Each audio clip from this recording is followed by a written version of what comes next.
Hey everyone, Ricardo here to go over Pro Tour Dragons of Tarkir. We'll be going over the action from day 1 to the finals and over some decks that really set the foundation for the format. Let's go ahead and get started.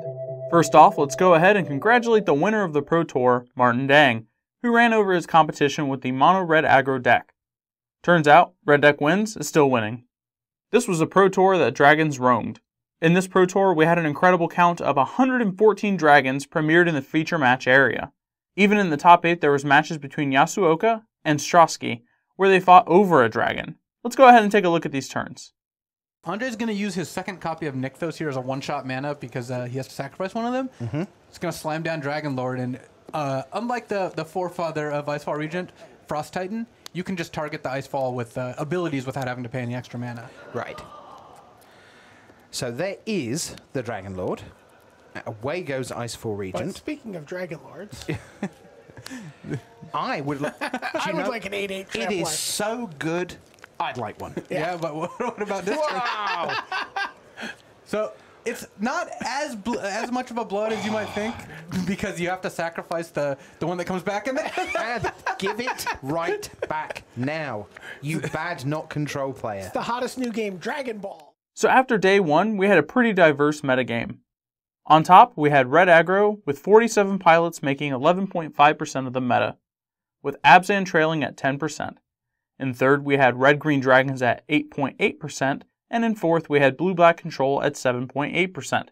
With these decks comprising of the top 4 decks in the Pro Tour, we can bet on seeing these at most events in the near future. At the end of day 1, the top 8 was pretty stacked, and it displayed the metagame quite well. We could see Martin already towards the top with his mono red aggro. Rick Lee was undefeated with a 8-0 record and the only one in the Pro Tour at this point with a perfect record. Shota and Philippe were fighting over the second undefeated slot, but due to the nature of the control lifestyle, they drew in their final match when they bumped heads. What's interesting is the amount of control decks we have in the top 8 after day 1.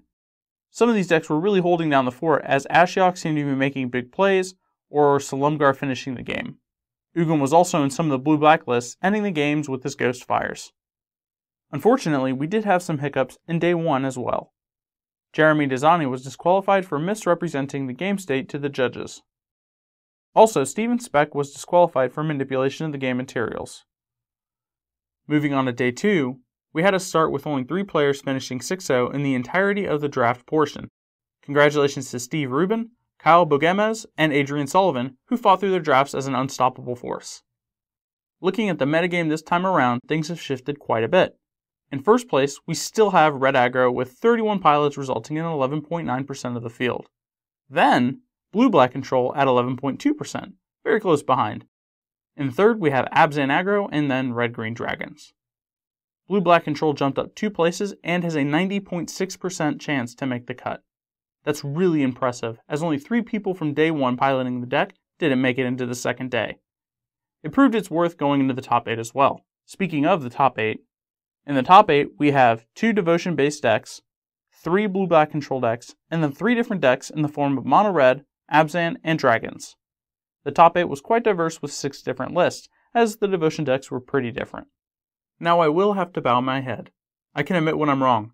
Atarka and her command made quite the appearance, and they showed me exactly how strong they were. Atarka's command was incredibly important to Dang's success. It was the final blow in the Pro Tour, dealing 5 damage in modes 2 and 4, when coupled with Monastery Swift Spear. Atarka herself had made her home with 7 total copies in the top 8. Second to the Queen, we have Salumgar with 4 copies, and Ojutai with 2 copies as he was splashed in Andrew's blue-black control list.